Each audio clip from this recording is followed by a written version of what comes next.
digno? Lo es. ¿Verdad que sí? La Biblia lo dice, la Biblia lo afirma, los ángeles lo cantan, las criaturas, los ancianos, los salvados, todos tienen que reconocer que Él es digno.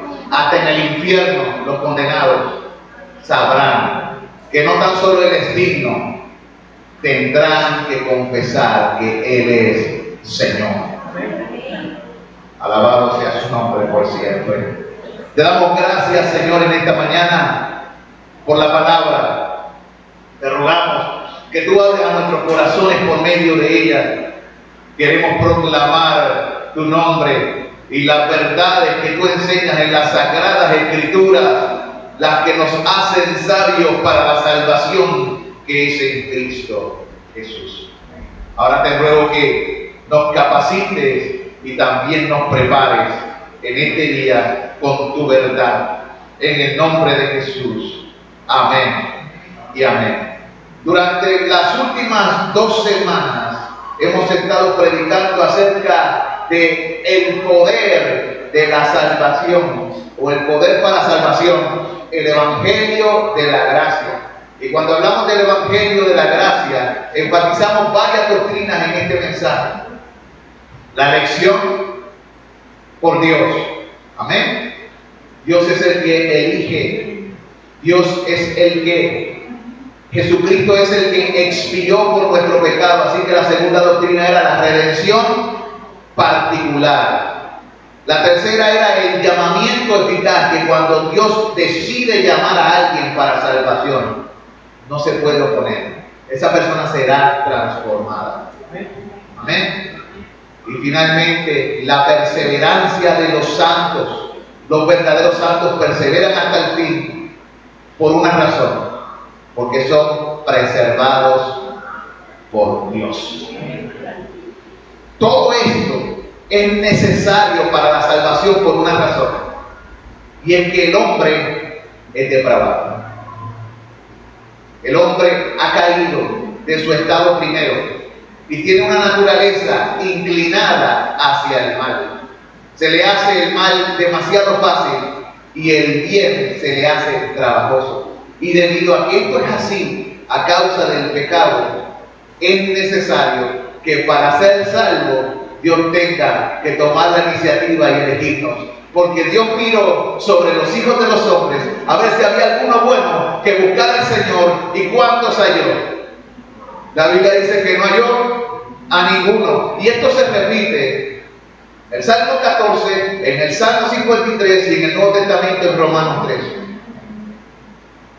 O sea, Dios está enfatizando una realidad, la realidad de lo que sucedió en nuestra caída. Y debido a eso, como no podíamos, dice la Biblia que Dios escogió a unos. Cuando Dios escoge, Él no es injusto, amado hermano. Al contrario, es lleno de gracia. Pero cuando Dios condena a los pecadores al infierno, Él está haciendo justicia. Lo que pasa es que Cristo sufrió el infierno del castigo del pecado por todos aquellos sobre los cuales Dios tuvo gracia. Por eso la redención particular. Y Dios, por medio de su Espíritu, transforma los corazones de las personas, haciéndolos sensibles a la voz de Dios, y los trae a Cristo. ¿Ven? Por medio de su Espíritu. Ese es el llamamiento eficaz. Y Dios, por medio de su Espíritu, aplica todo lo que Cristo ganó con su virtud, con su muerte, con su resurrección, a los salvados. Así que toda la gloria siempre será para el Señor. La primera parte del mensaje hablamos acerca de la importancia de usar estas enseñanzas bíblicas de la gracia para hacer un examen de nuestras vidas. Y nos hicimos esta pregunta: ¿has sido conducido a ver tu propia corrupción y pecado de tal modo que las bienaventuranzas de la pobreza y de espíritu y de llorar para ser consolado son tuyas? Ese fue el primer mensaje. Luego, en el segundo mensaje, la segunda pregunta que hablamos fue: nosotros, de que hayamos sido salvados, hay evidencia de que la obra de Dios se está llevando en nuestra vida. Sí. Y finalmente hoy, la tercera parte de este mensaje, vamos a hablar de las doctrinas, cómo las doctrinas de la gracia nos conducen a la búsqueda de la piedad práctica. Ese es el tema de hoy. Tercer día de la predicación, el poder para salvación, el Evangelio de la gracia. Señor, gracias por esta palabra. Doctrinas que nos deben conducir a la búsqueda de la piedad. Son muchos los que a través de los siglos se han opuesto a la sana doctrina.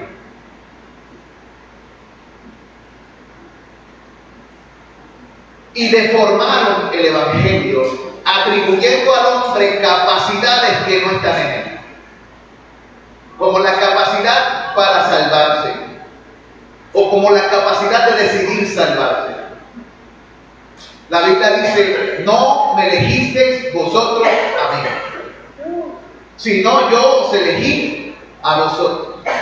La Biblia dice: bienaventurado el que tú atrajeres a ti para morar en tus atrios. La Escritura enseña claramente: no hay ninguno que pueda venir a mí si no le fuere dado del Padre. También la Escritura dice: nadie conoce al Padre sino el Hijo, y aquel a quien el Hijo lo quiera revelar. La Escritura enseña que es Dios el que engendra y llama a los hombres, y esto no es por voluntad de sangre ni de varón, sino de Dios.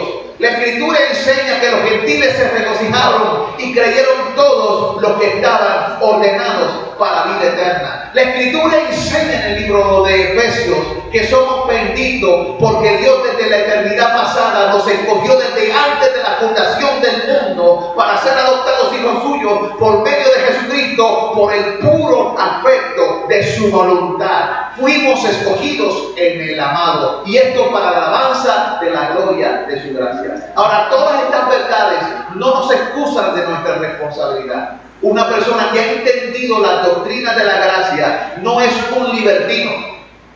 No usa estas enseñanzas para vivir desordenadamente y en pecado, porque probamos en las clases pasadas que todas estas enseñanzas apuntan hacia la santidad de vida.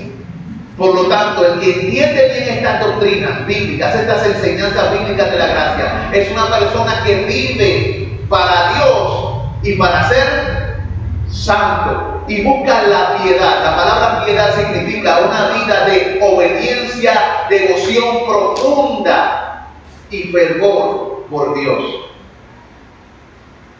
Así que, ¿qué está incluido en la búsqueda de la piedad? Si estas doctrinas tienen como propósito que busquemos la piedad, ¿qué cosas están incluidas en esa búsqueda de la piedad? 3 cosas son las que discutiremos esta mañana. La primera, una santa vigilancia y una desconfianza de uno mismo. Si tú has entendido esto, tú vas a ser una persona que vele y una persona que desconfíe ¿de quién? ¿De Dios o de ti? De ti. Número 2, Dios te dará un espíritu de constante oración y devoción. Estas doctrinas están hechas para preparar a los santos, porque el Espíritu Santo nos guía ¿a qué? A Dios. Y número 3, una dependencia, confianza de Dios para cumplir en mí todo lo que ha propuesto. Aquel que cree en Dios no pone su esperanza en quién, en sus capacidades. No se considera un ministro competente aparte de Cristo. Sabe que si logra algo en esta vida, tiene que ser por Jesucristo. Comencemos con la primera cosa que debemos buscar: una santa vigilancia y desconfianza de uno mismo. Yo creo, según las Escrituras, que por naturaleza estoy tan corrupto que Dios debe iniciar la obra de salvación en mí, y que la corrupción que hay en mí es tal que aún siendo regenerado, habiendo nacido de nuevo, si el Señor me suelta, Por un momento, la influencia del pecado es tanto que si Dios retira de su mano de gracia de mí por un momento, me desenfrenaré y cometeré toda forma de maldad posible, porque mi naturaleza está inclinada a ello. En una ocasión alguien me preguntó si yo confiaba en mis hijos.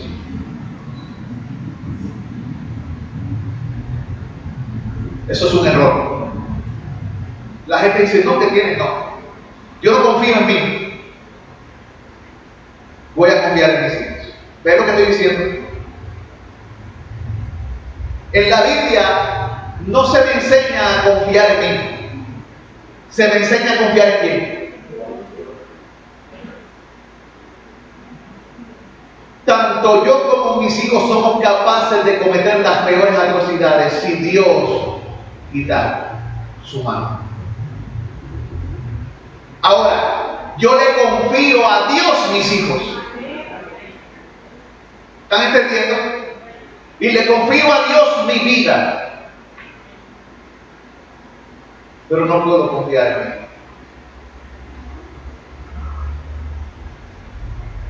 Tal creencia producirá en ti vigilancia.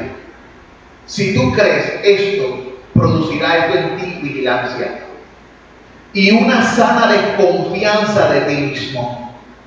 Si reconoces que esa corrupción que mora en ti es como pólvora y que cada tentación es como una chispa que la puede encender, entonces no te atreverás a coquetear con el pecado. El problema es que creemos que somos buenos. Bueno es Dios. Y sí, Él nos hace buenos. Él nos limpia. Él nos santifica. Pero note quién lo hace. Él. ¿Ve? Como yo entiendo los problemas que tengo, pues entonces tengo que vigilar y poner continuamente barreras para yo no pecar contra quién, contra Dios. Y tengo que hacer lo mismo con mis hijos. Hay gente que dice, no, pero es que yo confío en mi hijo es bueno. Mira, yo confío en que tu hijo te va a dejar en vergüenza si tú crees eso. Porque los padres a veces ponen a los hijos en tal nivel que creen que ellos son impecables y se olvidan que nacieron muertos y que tienen una naturaleza que tiende hacia el mal. Y entonces los dejan solo con un celular o con una tablet, o los dejan solo con una chica en el cuarto. Ay, está con la novia en el cuarto. O con el novio. Mi hija está allí en casa, ve y visítala. El papá no está. Ven, en serio. O sea, no conocemos la naturaleza corrupta del ser humano que tiende a buscar lo prohibido. Ahora, si tú entiendes que la naturaleza del ser humano es corrupta, entonces tú vas a tomar medidas. ¿Medidas para qué? Para no pecar contra quién, contra Dios. En mi corazón he guardado tus dichos, los dichos de Dios, para no pecar contra ti. Pero si yo violento lo que Dios claramente enseña y no creo lo que Dios dice con respecto a la naturaleza humana, yo expondré a mis hijos al mismo infierno y se los entregaré al diablo desde que nacen para que me los críe. Y el diablo, ¿sabe lo que hará? Te criará a los hijos. Ahora se los está criando a todos, aún en las iglesias con sus celulares.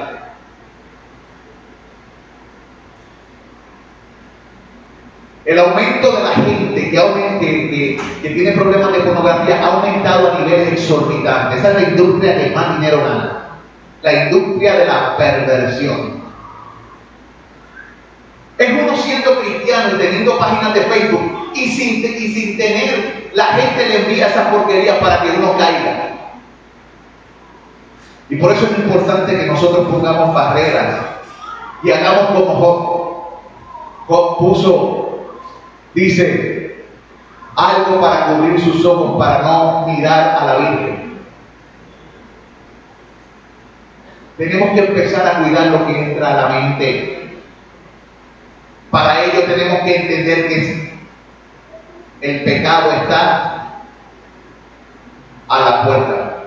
Y si no hacemos ni tomamos los medios, somos irresponsables e ignorantes. No hemos creído la palabra de Dios.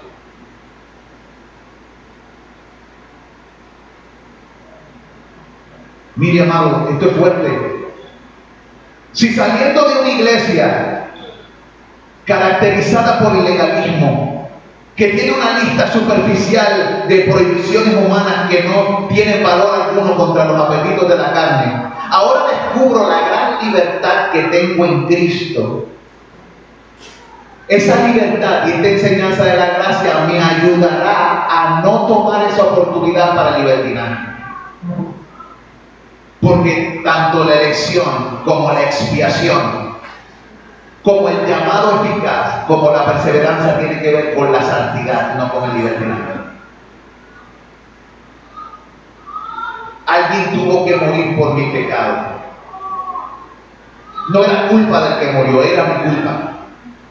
Y tengo que empezar a tomar responsabilidad por mis acciones. Y para ello tengo que conocer la palabra y creer lo que Dios dice en esa palabra de las inclinaciones mías. Aunque el Espíritu Santo produce el querer como el hacer, en tu buena voluntad, todavía en tu naturaleza quedan vestigios de tendencias que nos tratan de influenciar hacia lo malo.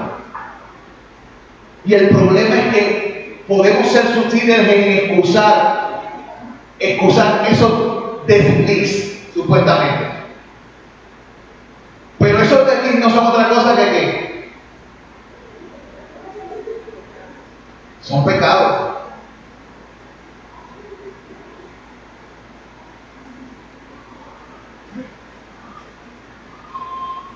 El pecado viene de diferentes formas. Mira, por las redes los muchachos están siendo enseñados en brujería. Muchos de los muñequitos que se dan ahora dan los rituales satánicos tal y como son y dicen las palabras tal y como son. Hace un tiempo atrás tuve que lidiar con una muchacha de 12 años que estaba viendo un programita en internet y quedó poseída. Y cuando el papá trató de quitarle el celular, lo que estaba dentro de ella levantó al papá por el cuello y lo tiró contra una pared.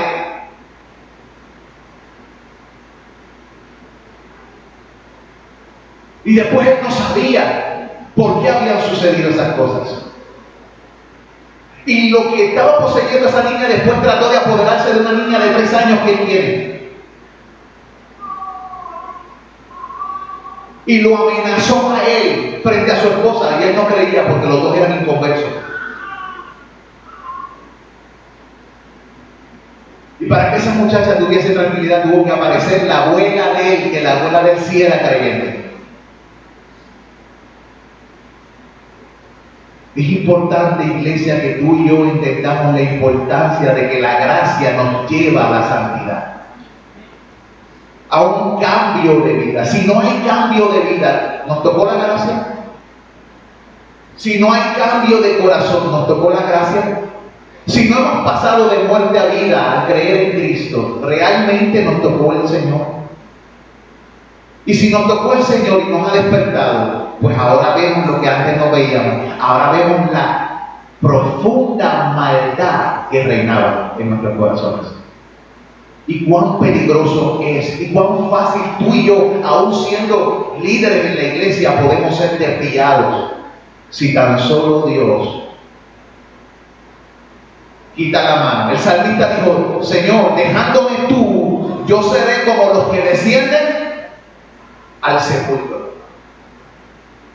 Así que, si entiendo estas cosas, vigilaré, desconfiaré de mí mismo, reconoceré que sí soy libre en Cristo y que sin embargo soy también uno que tiene un terrible potencial de maldad dentro de mí. Y esto me hará orar y vigilar, velar y orar para que no caigáis en tentación. Porque el espíritu está dispuesto, pero la carne es débil. Así que la piedad nos lleva a la oración, lo que nos lleva al segundo punto: un espíritu de constante oración y devoción. Si tú entiendes la doctrina de la gracia de la depravación total, tú vas a orar mucho. Señor, guarda mi alma de ser seducido por este mundo, por sus deseos, por sus pasiones, por sus estratagemas, por sus insinuaciones y engaños. Y las insinuaciones del mundo y del maligno están en todas partes, y a veces nosotros le abrimos la puerta de nuestra sala o de nuestro cuarto si tenemos televisor en el cuarto. Y comenzamos a ver cosas que destruyen la mente y pervierten el corazón de manera sutil. Y al principio es un poquito, pero luego se va extendiendo la corrupción y tú no te vas dando cuenta hasta que finalmente estás transformado y la maldad y la oscuridad tienen dominio completo de tu vida. Por eso el salvado que cree en la gracia no confía en sí mismo. Él cree en un poder superior a la oscuridad y al mal. Él cree y confía en Dios y en su Cristo. ¿Es la salvación la obra del Señor de principio a fin? Esa es una pregunta que nos tenemos que hacer. Entonces, si la salvación es la obra del Señor del principio a fin, solo Él puede ayudarme. Si tú crees esta doctrina de que la salvación es del Señor, entonces ¿quién te puede ayudar solamente? Él. Entonces, si solo Él te puede ayudar, ¿cómo es concedida la ayuda? El que pide, recibe. Nota, si tú conoces la doctrina de la gracia, tú serás un hombre y una mujer de oración, porque tú clamarás a Él y Él te responderá. La gente se pasa clamando a Él por propiedades, casas y un montón de otras cosas, en vez de clamar a Dios para que lo ayude en la lucha en contra del pecado.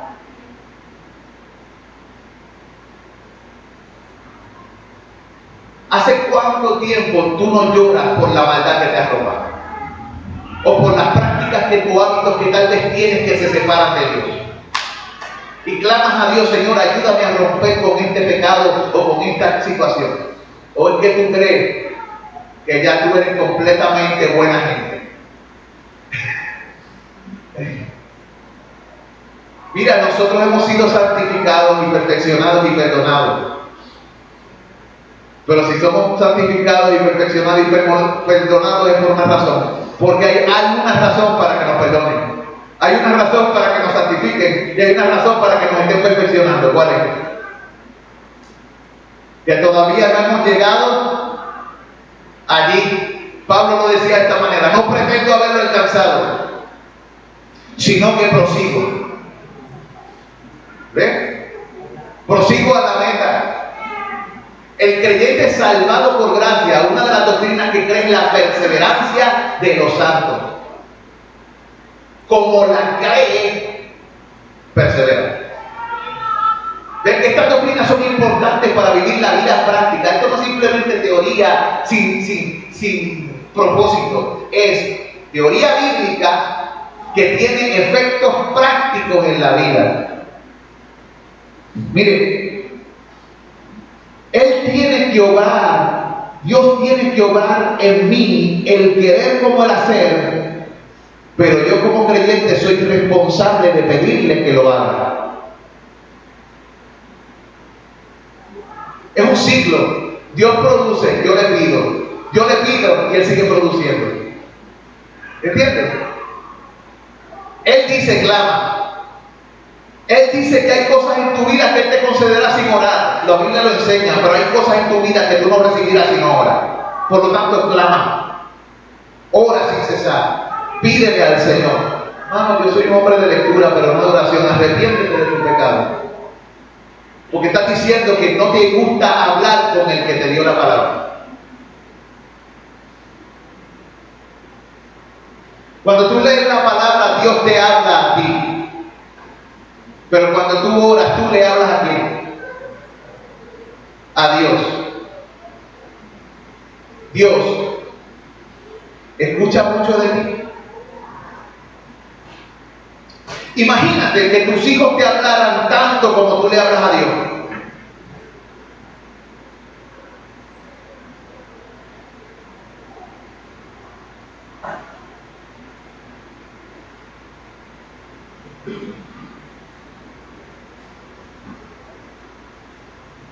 O que solamente se te dieran a ti las conversaciones que tú le dices a Dios. Señor, gracias por este día, no hablar más contigo.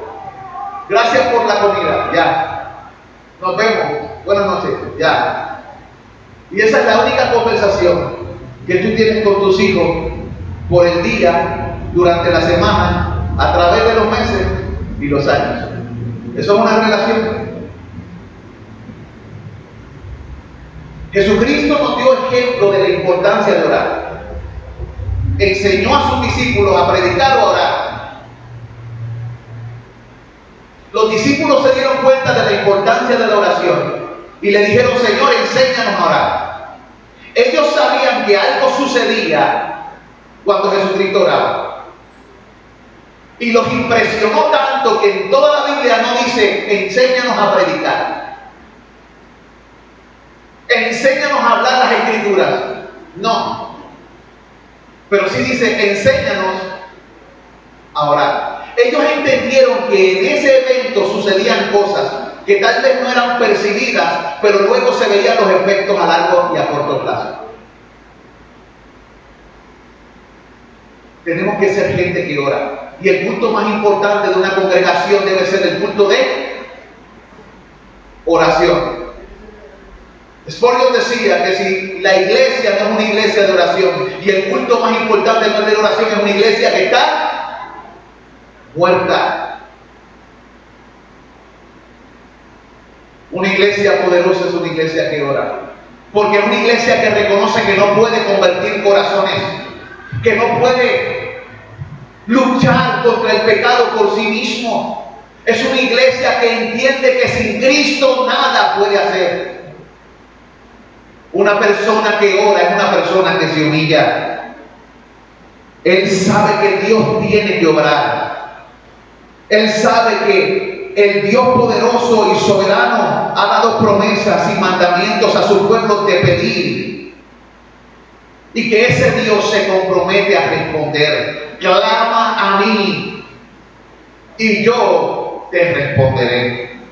En Ezequiel 36, 25 al 36, Dios hace grandes afirmaciones.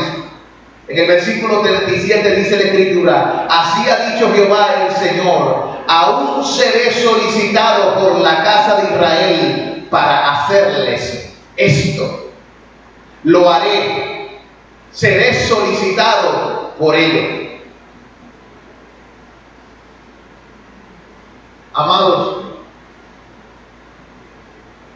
orar es solicitar. ¿No se escucha? Orar es solicitar. En la economía de la gracia, Dios despierta el deseo en el corazón de aquellos a quienes quiere conceder sus bendiciones. Voy a repetir esto. En la economía o en el gobierno de la gracia, Dios despierta el deseo en el corazón de aquellos a quienes quiere conceder sus bendiciones. Si Dios quiere salvarte, Dios despierta. Si Dios quiere darte algo, Él te pone una inclinación hacia ello. Pero también te pone a pedirle por ello. Dios despierta el deseo por las bendiciones que Él soberana y poderosamente se compromete a repartir. O sea, esto no es un asunto, la oración, de algo que tú quieres. La oración es algo que Dios quiere.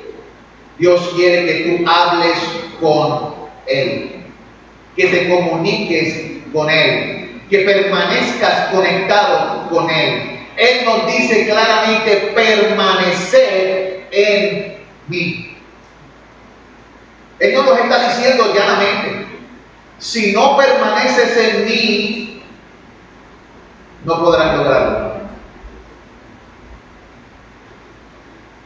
Matthew Henry dice sobre este asunto: cuando Dios se digna a bendecir a su pueblo, les motiva a orar por la bendición que desea darles. Matthew Henry, repito, dijo: cuando Dios se digna a bendecir a su pueblo, les motiva a orar por la bendición que desea darles. Iglesia, tenemos que empezar a orar por las almas, no tan solo de nuestros hijos y familiares. ¿Qué era lo que le apasionaba a Jesucristo? Que las almas vinieran a Él, ¿verdad? Arrepentidas de sus pecados. Te pregunto, ¿te apasiona eso a ti? Jesucristo siempre estaba buscando oportunidades para revelar a quién. Al Padre. Tú y yo estamos continuamente buscando oportunidades para revelar al Padre. Jesucristo siempre estaba buscando la manera de imitar a su Padre. Tú y yo estamos buscando la manera de imitar a nuestro Padre. O estamos envueltos en nuestros propios asuntos tanto que nos hemos olvidado del reino de Dios. Conocemos la palabra. Entendemos la doctrina de la gracia. Entendemos lo que Cristo hizo por nosotros. Nos movemos en fe.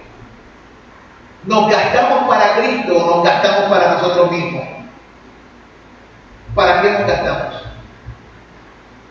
Hallamos más gozo en desgastarnos para nuestros propios asuntos que para los asuntos de la gloria de Dios. Realmente la gloria de Cristo es lo que llena nuestro corazón.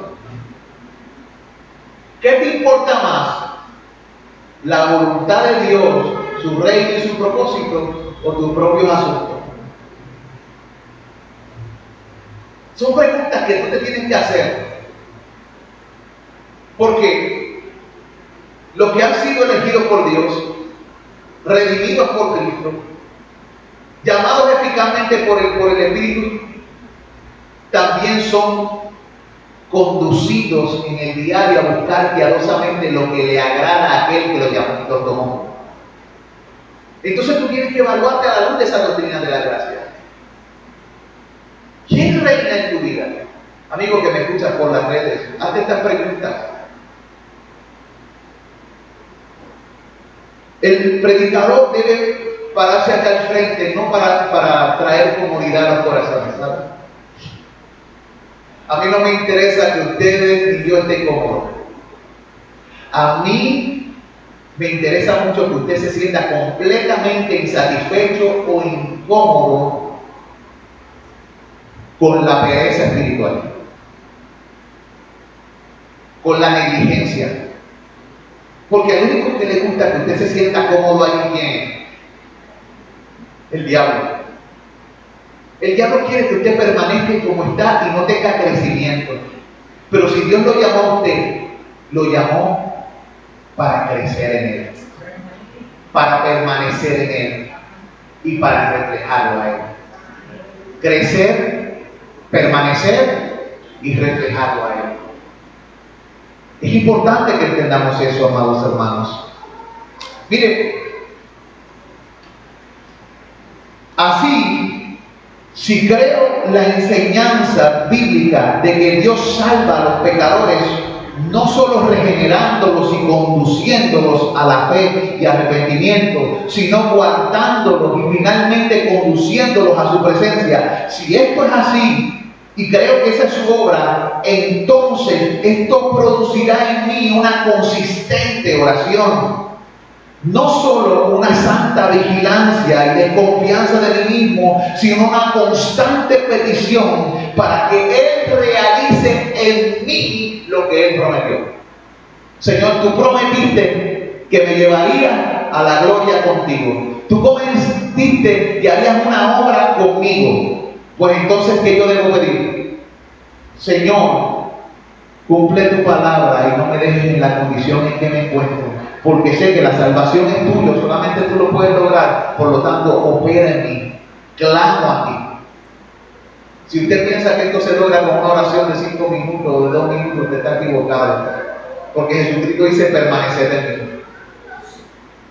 Y en otra parte dice orar sin cesar. Pablo oraba por todo, por nada, porque sí, porque no y por si acaso. Esa debe ser su práctica de oración. Ore por todo, ore por nada, ore porque sí, ore porque no y ore por si acaso. ¿Por qué? Porque usted no sabe. ¿Quién sabe? Dios. ¿Por qué? Porque usted no puede. ¿Quién puede? Dios. ¿Ve?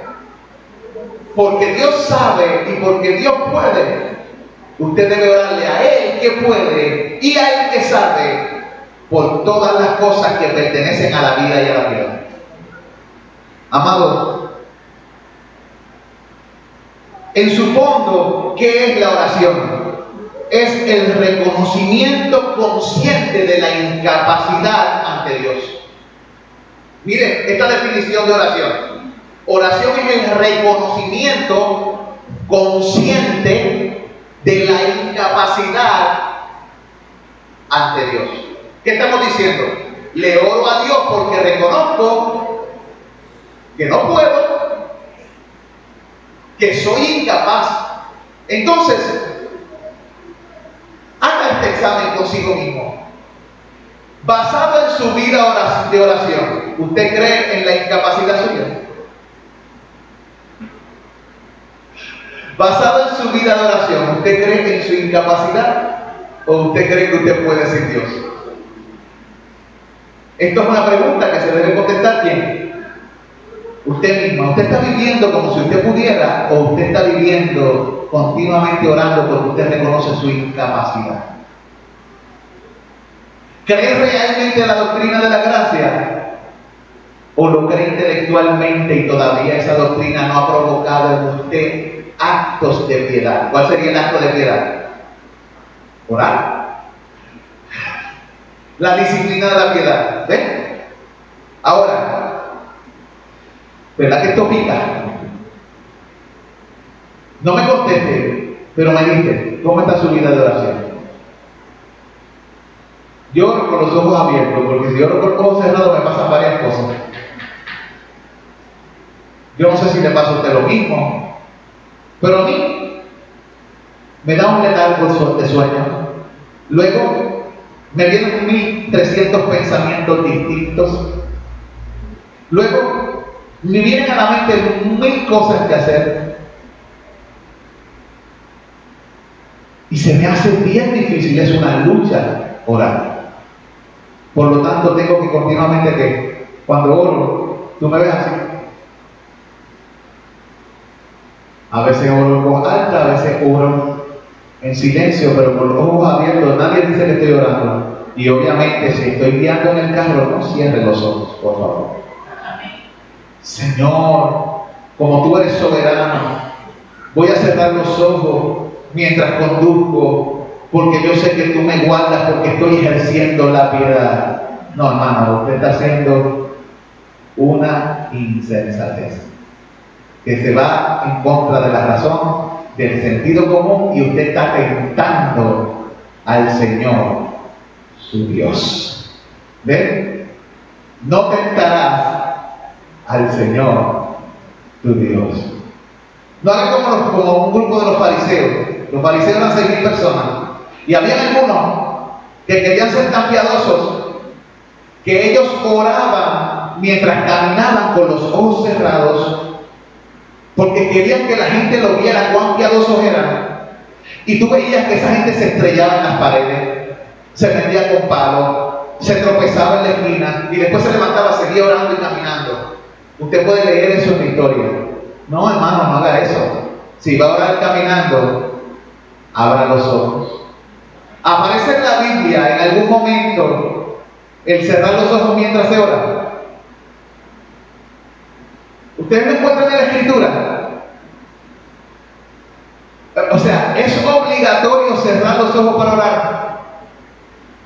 Ustedes ven algún pasaje en la Biblia donde la gente dice, ahora cerremos nuestros ojos, inclinemos nuestra cabeza en reverencia a nuestro Dios. ¿De dónde salió eso? ¿De la Escritura? ¿Verdad que no? ¿Cómo oraban los antiguos? Les voy a dar un ejemplo. Y alzando sus ojos al cielo oraban. ¿Cómo tú vas a alzar los ojos al cielo inclinando? Para orar, tú puedes hacerlo con los ojos cerrados, hermano. Yo entiendo eso.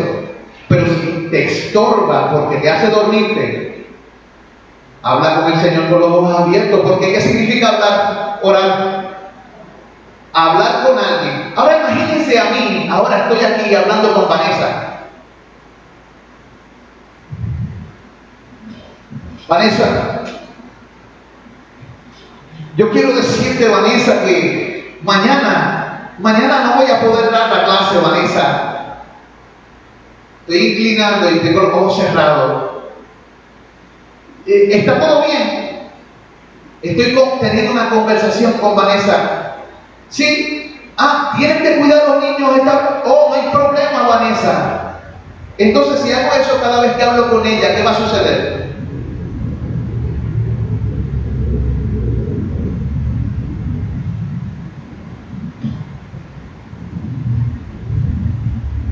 ¿Están entendiendo? No es que no cierres los ojos, pero si te resulta un obstáculo porque te duermes, o vas por la noche y solamente oras cuando te acuestas, y le dedicas a Dios todo lo peor y la menor tiempo de tu vida, de momento llegas a tu cama a dormir y dices, Señor, gracias por este día y perdóname. Jesús, María y José, aquí se acostó esta res.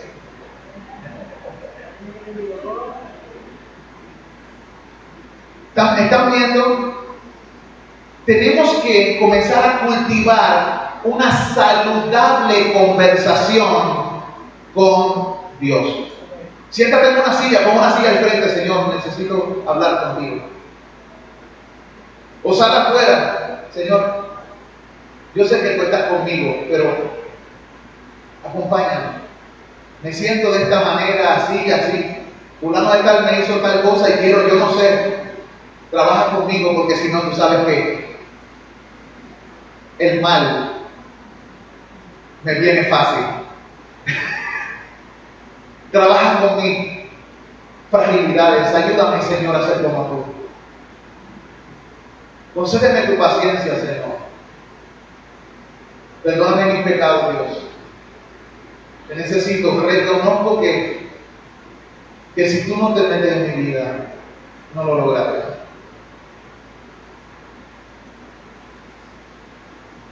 Señor, ¿me permite cantarte una canción? Señor Jesús, te amo. Te deseo, te anhelo. Gracias por esto que hiciste, Señor. Comienza a practicar una saludable conversación con Dios. ¿Sabes qué sucede si todos nosotros en esta congregación nos volvemos en gente de oración y comenzamos a darle al culto de oración la importancia que se merece?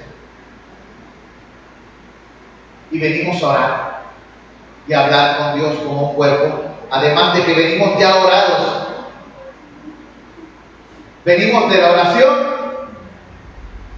para la oración, de la oración individual y privada, de la conversación con Dios, a la oración entre los santos, la iglesia con Dios. ¿Qué sucedería? Es maravilloso, ¿no? Mire, amado hermano en el Señor, el verdadero conocedor de las enseñanzas bíblicas de la gracia es aquel que confiesa que la gracia no solo debe despertarlo y regenerarlo, o sea, hacerlo nacer de nuevo, cambiar su corazón de piedra en uno de carne, sino que la gracia debe preservarlo y aprueba su confesión cuando inclina su alma al Señor y clama: no me metas en tentación. Señor, no me metas en tentación. Líbrame del mal. Señor, tuyo es el poder.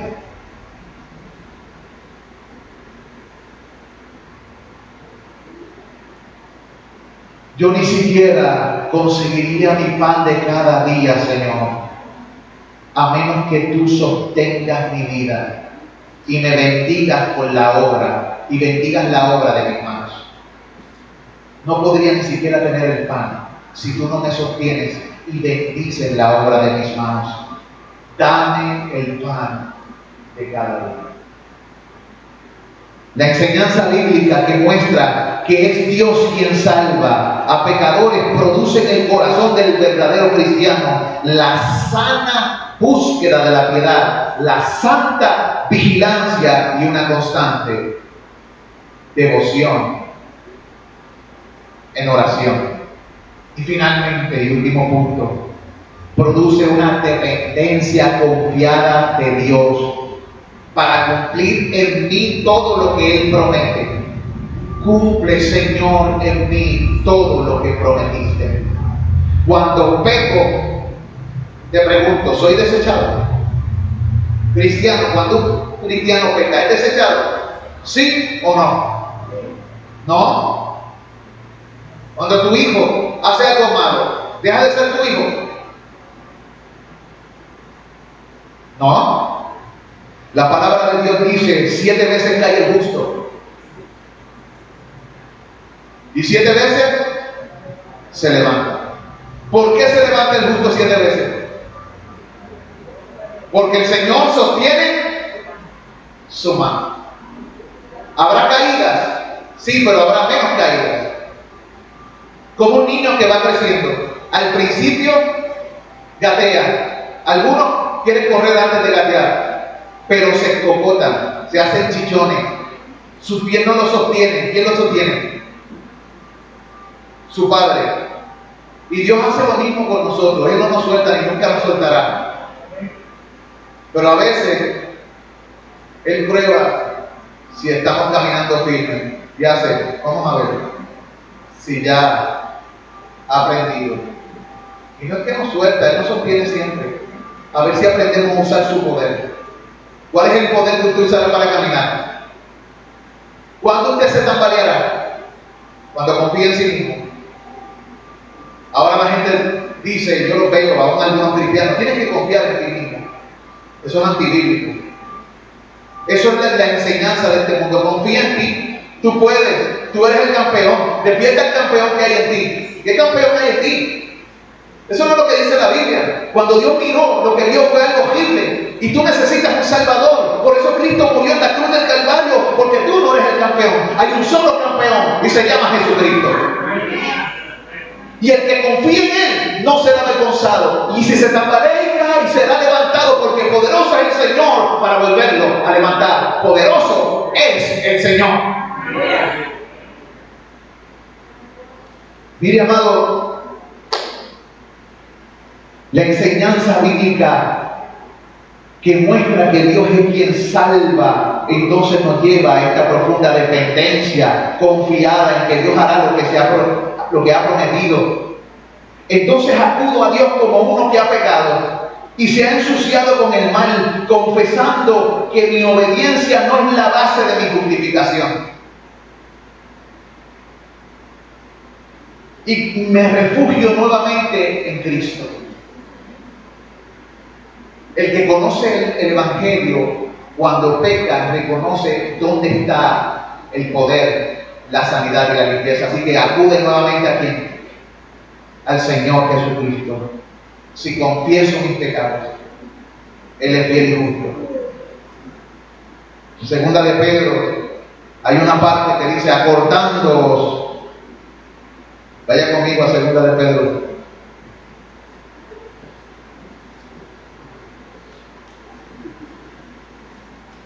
Lo que es el capítulo 2. Chapter 2.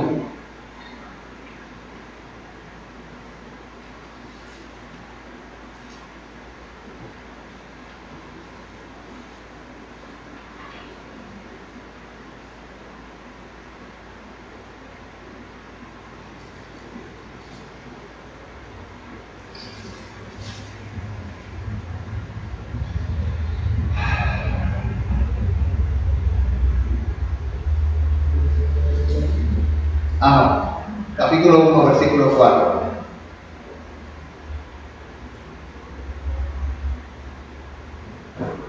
Dice que por medio de Él nos han sido dadas preciosas y grandísimas promesas, para que por ellas llegases a ser participantes de la naturaleza divina, habiendo huido de la corrupción que hay en el mundo a causa de la concupiscencia. 5. Vosotros también, poniendo toda diligencia, por ello mismo añadid a vuestra fe virtud, a la virtud conocimiento, al conocimiento dominio propio, al dominio propio paciencia, a la paciencia piedad, a la piedad afecto fraternal y al afecto fraternal amor. Porque si estas cosas están en vosotros y abundan, no os dejarán estar ociosos ni sin fruto en cuanto al conocimiento de nuestro Señor Jesucristo. Hermanos, necesitamos todas estas cosas para poder perseverar. Él nos dice en qué cosas debemos invertir nuestro tiempo: en la virtud, en la piedad, en la fe, en el amor y todas las cosas que dice la Escritura. La Escritura también dice: acercaos, en el libro de Hebreos capítulo 12, versículos del 18 al 22, y dice: acercaos.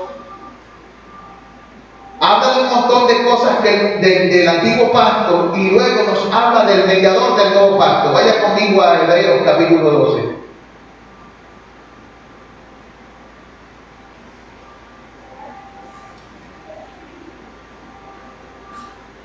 Los versículos del 18 al 22 dicen lo siguiente: porque no os habéis acercado al monte que se podía palpar y que ardía en fuego a la oscuridad, a las tinieblas y a la tempestad, al sonido de trompeta y a la voz que hablaba, la cual los que lo oyeron rogaron que no se les hablase más, porque no podían soportar lo que se ordenaba.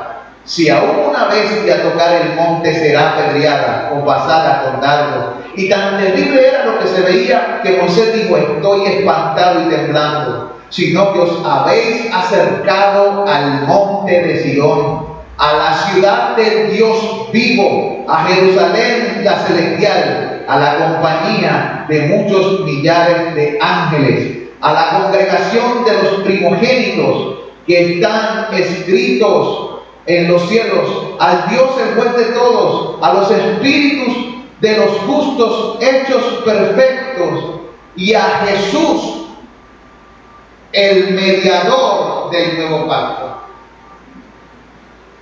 Una persona que peca se acerca a ¿quién? A Jesús. Antes, si te acercabas al monte, ¿qué sucedía? Sin mediador, te morías. Pero ahora Dios dice: mira, en estas enseñanzas de la gracia yo he provisto un salvaguarda. Hay una malla de protección. Se llama Jesús. Has pecado, corre a Él. La Escritura dice en 1 de Juan 2:1: hijitos míos, estas cosas os escribo para que no pequéis. Y si alguno hubiere pecado, abogado tenemos para con el Padre, a Jesucristo el justo. Mire que dice tenemos. El tenemos está escrito en tiempo presente. Ahora mismo usted tiene un mediador al cual puede acudir si ha pecado. Ahora, esto es una razón maravillosa para humillarnos a Dios. Porque sabremos que si nos humillamos y venimos a Él, no seremos echados fuera. no se nos apedreará, sino que veremos su fidelidad cuando Él nos limpia de nuestros pecados. Cada manifestación de pecado en la vida del creyente lo conduce otra vez ¿a quién? Al Salvador. Cuando pecamos, corremos al Salvador. Ahora, no me malentienda, no use esta salvaguarda como una excusa ¿para qué? Para pecar, porque el texto que dice, estas cosas os escribo para que no pequéis. Pero si pecamos, abogado tenemos. Ve, el texto está escrito para que usted entienda que tiene seguridad en Cristo si ha tenido una caída, pero no está escrito para enseñarle, hagamos pecados para que abunde la gracia.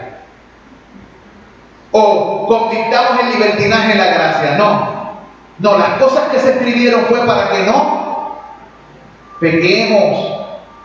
El problema es que muchas veces cogemos una parte del texto y hacemos toda nuestra teología con una parte y nos olvidamos de la parte de la responsabilidad y de la intención. Es que vivamos para Dios en santidad y en justicia.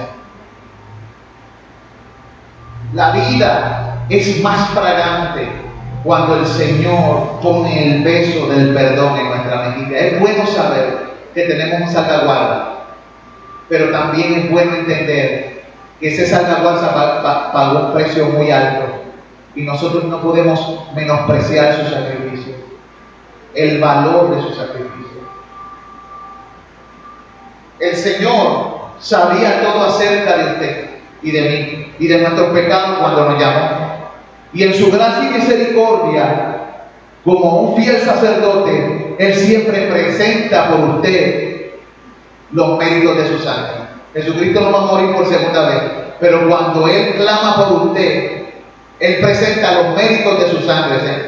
Padre, mira lo que hice, yo morí por Él. Así que hay una confiada dependencia de que Dios cumplirá todos sus propósitos. Cuando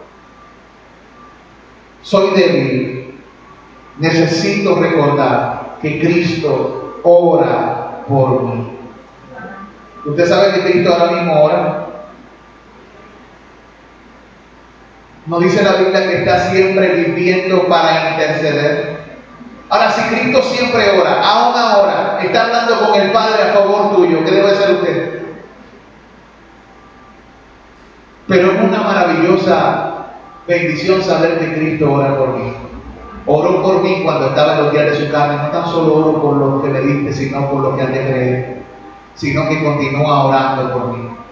Usted continúe orando por sus hermanos, por sus hijos, por sus familias, por sus vecinos, por las personas que de la iglesia, por la iglesia de Baterías, por las otras iglesias de Cristo, por las iglesias de Cristo en los lugares perseguidos y en los lugares donde la comodidad ha hecho que las personas claudiquen de la verdadera fe, porque se han acomodado al mundo y a sus deseos. Tanto es así que la gente de la iglesia perseguida está orando para que Dios le dé oportunidades para venir acá a evangelizar la iglesia de Occidente. Eso, hermanos, da vergüenza. Tenemos que tomar vergüenza.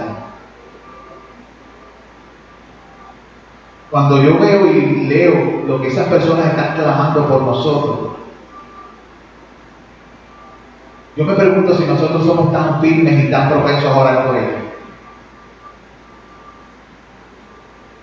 Tenemos que orar los unos por los otros y no cesar la salud. ¿Por qué? ¿Por qué es tan importante que el Señor ore por nosotros? Miren, y voy a terminar con esto en mi conclusión. Jesús le dijo a Pedro: Satanás os ha pedido para zarandearos como a trigo. Por eso es importante que Jesús ore por nosotros. Porque Satanás, hermano, te ha pedido para zarandearte como a trigo. Pero Jesús dice: pero yo he rogado. Yo he rogado por ti para que tu fe no falte. Qué bueno saber que aunque Satanás nos ha pedido para zarandearnos, Cristo está rogando por nosotros para que nuestra fe no falte. Fíjate que Cristo no oró por nuestro valor, aunque Él lo da. Él no oró para que tu valor no falte. Porque en ese momento, ¿qué le faltó a Pedro? El valor. Note, le faltó el valor. Y Pedro, en su falta de valor, negó a Jesús. Pero si usted nota, lloró amargamente y se fue, pero su corazón todavía estaba ¿con quién? Con Jesús. Negó a Jesús por falta de valor, pero su fe estaba en Él. Y estaba en Él porque Cristo oró por Él, para que su fe no faltara.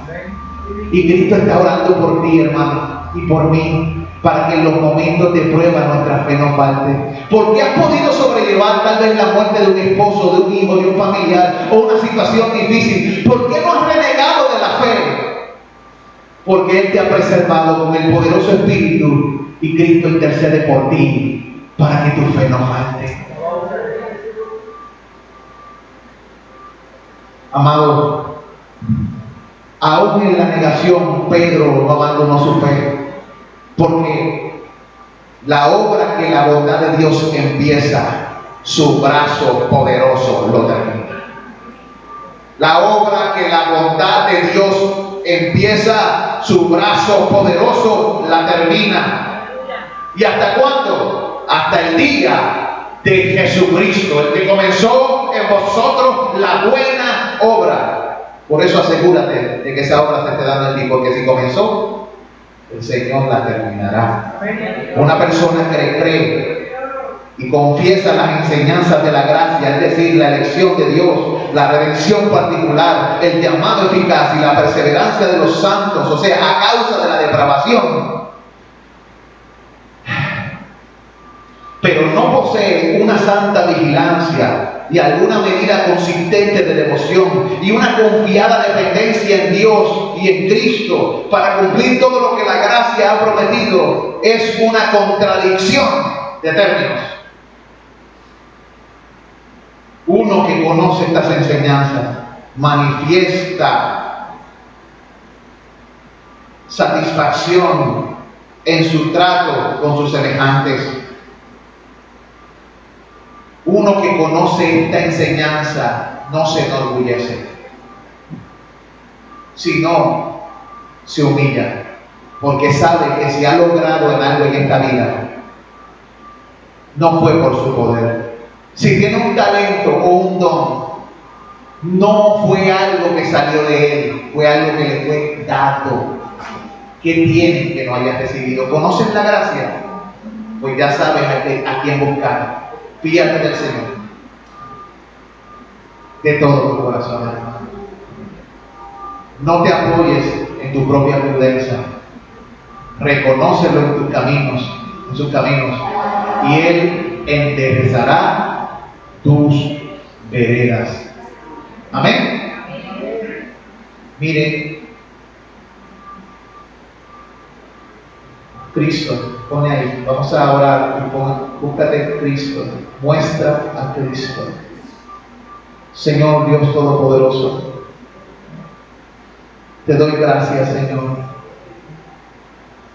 Reconozco mi incapacidad y mi inhabilidad. Ahora yo te ruego que tú selles estas palabras en los hermanos. Si tu espíritu no obra en el corazón, ¿qué puedo lograr yo? Pero si tú sellas, Señor, estas palabras en el corazón de mis hermanos, grandes cosas sucederán. Yo creo, Señor, que tú eres el que elige. Creo que tú fuiste el que mandaste y diste a tu Hijo por mí. Creo que tú eres el que llamas de manera eficaz. Y creo que si persevero y ellos perseveran, es porque tú nos preservas. Señor, gracias por este tiempo. Bendice a mis hermanos y enséñanos a meditar en las cosas que hemos hablado y a ponernos serios contigo, manteniendo la vigilancia viviendo una vida de oración y de devoción profunda y andando siempre confiando en ti para todas las cosas, tanto en la vida como en la muerte, en el nombre de Jesús. Amén. Y amén. Muestra a Cristo, hermano. ¿Tú me das esa boquetita de agua que te ¿eh?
Muestra a Cristo, muestra a Cristo, revela, oh Dios, tu gloria, a través de tu verdad, hasta que todos confiesen, Cristo es Señor.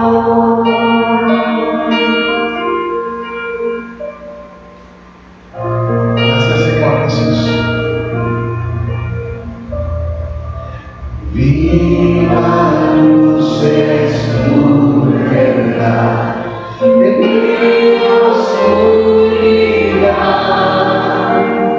me guarda en la tentación, sabiduría me da para los hambrientos y esclavos. Riqueza de la pobreza, nada muestra a Cristo, muestra a Cristo, revela, oh Dios, tu gloria, a través de tu verdad, hasta que todos confiesen, Cristo es Señor.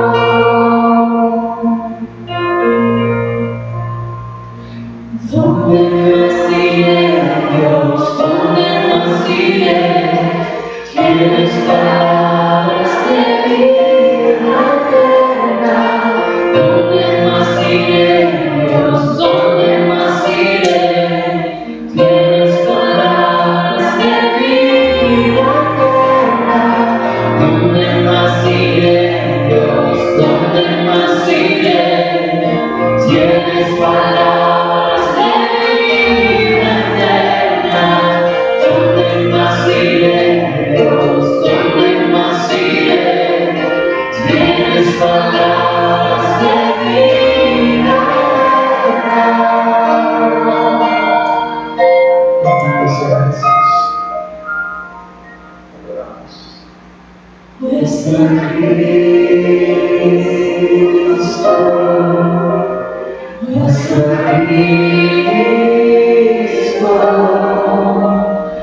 Señor Jesús.